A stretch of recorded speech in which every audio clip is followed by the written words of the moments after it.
Hey y'all, it's Kim, the globetrotting girly, and I'm back because technology wanted to be technologying. Okay, I'm making up my own words.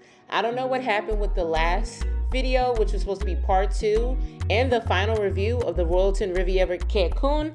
However, as promised, I'm going to finish out the review and give you all the stuff that you would have missed in that last video. So let's call this video 2.5 or 2.0, right? All right, so follow me as we're going back into talking about Agave.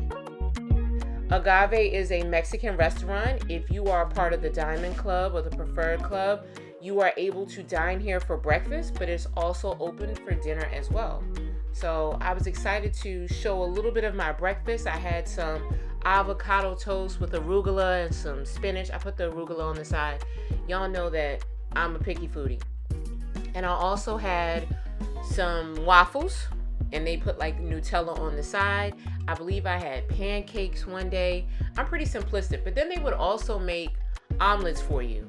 And I love eggs, but I only love them boiled. So this was just for decor for me, but I know y'all would tear this up because I just feel like omelets are a staple at every resort that I've visited. So check out Agave. All right. So Taj is an Indian-inspired or fusion-style restaurant. It was somewhat upscale, but still casual. You have to wear your, regular evening casual wear to dinner. It is only open from 6 to 10, so it's an evening type of spot. I really enjoyed my butter chicken. That naan was amazing. I think I had, is it called biryani? Y'all help me say it right. All I know is that naan was fire. And then another spot that you're going to be able to see after this is a Caribbean, like a seafood grill. It kind of was like your midday. It was open for dinner, but it was somewhat light fare. I didn't eat there, but I saw other people's plates, and it wasn't your heavy dinner, especially like around lunchtime. We're going to walk into this Caribbean restaurant, but first, let me show you a little bit about this club here. So apparently it's called Prime, and you have to have a membership. It's basically kind of like, I don't want to say it's a timeshare, but it's kind of like a timeshare option where if you buy into the club, that's like a special lounge area at this particular resort. I'm gonna look more into that and tell y'all more about it because I know other resorts that have something that is the same or very similar to it. So Caribbean spot, I did not eat here. Every time I wanted to eat here, either they were closed or I didn't feel like getting up out of the bed because, again, I enjoy room service. So my favorite thing to eat is Italian food. There's Score. That's actually Score right there. You see that in case glass? Okay. But back to Italian food. There's an Italian restaurant they have on site called Grazie, but it was closed for construction. So they used part of the main dining space, the buffet, the Gourmet Marche, right? They used part of their indoor and outdoor space for those that wanted to eat Italian food. So it's basically like a makeshift Grazie. I'm actually going to show you where Grazie is located at the very end of this video. So, stay for that so that you can be able to see it. Because I've been to another Royalton property that, of course, had a Grazie as well, I thought it was pretty good. It is not like authentic Italian, but what I had when I was there, like the ravioli and such, was good. All right, I only ate here once. This place is so huge, but isn't the main buffet usually like that? They have treats, they have all kinds of foods. It's like an international buffet, and they are open for breakfast, lunch, and dinner.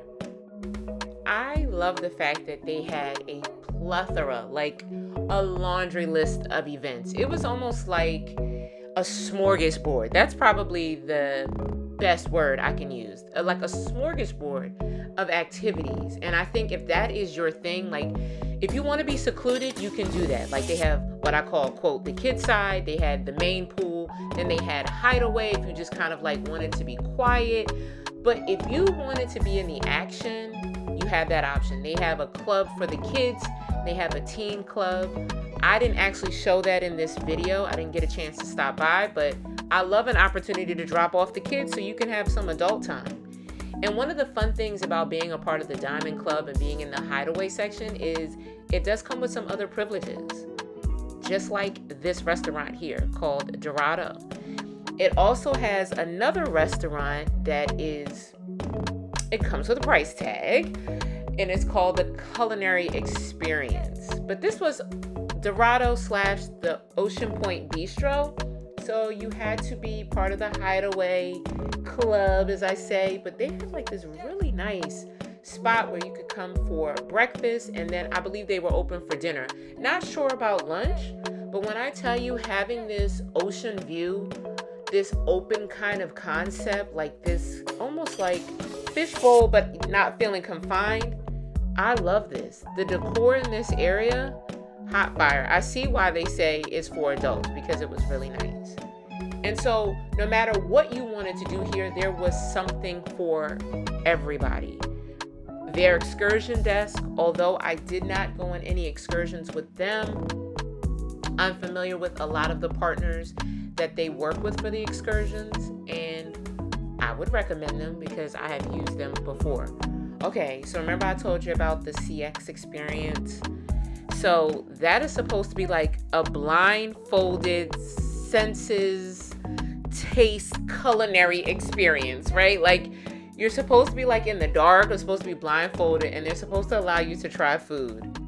I should have done it. I was low-key scared. I was like, what in the world are y'all about to feed me? And like I said, although the resort is all-inclusive, there is a cost that is associated with that experience. So there's another bar here called Aquarius. Again, only for those in the Hideaway section. Let me show you the Hideaway pool. They have their own bar outside as well. I love that. Y'all remember this from the last video? If you didn't, you have to check that video out. I loved it, and I love the staff here as well. I mean, overall, let me tell you, I like the resort. I like this location to the airport. I like that the staff was friendly. Did I have some hiccups? Yes. Was my room outdated?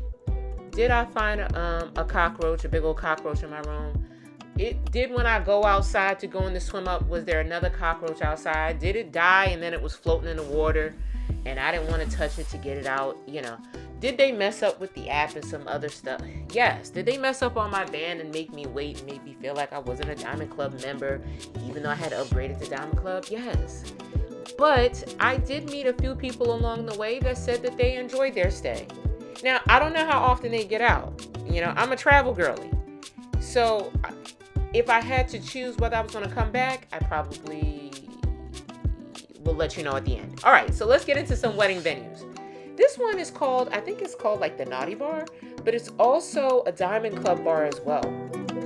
Here's a location right here on the beach if you want to get married, and it's also a reception location. So I don't know about the sand in my toes, but I think it's kind of sexy for those that like that vibe.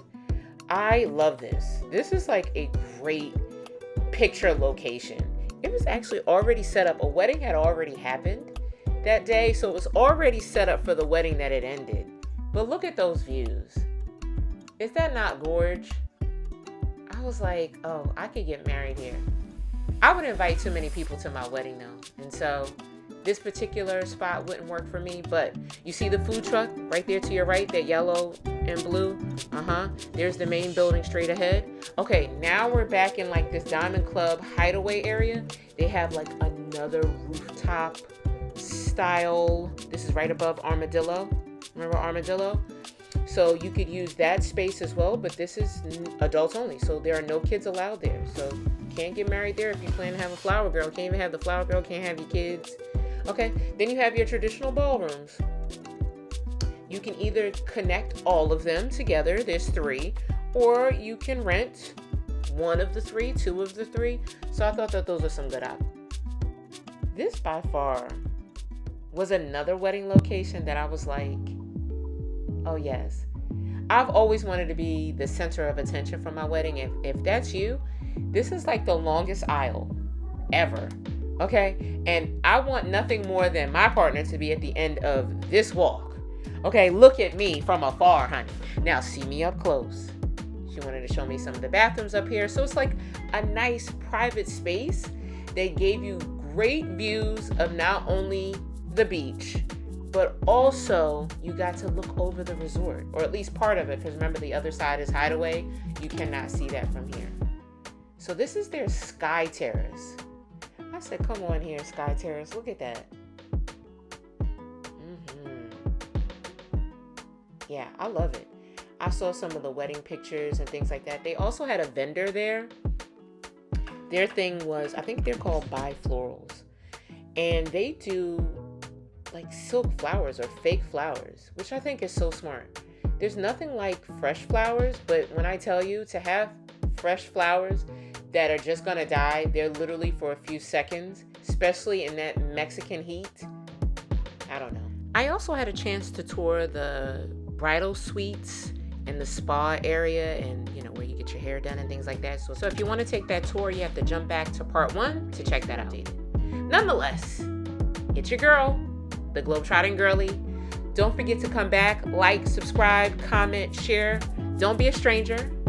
I promise I won't be either. I'll talk to you later. Have a great day.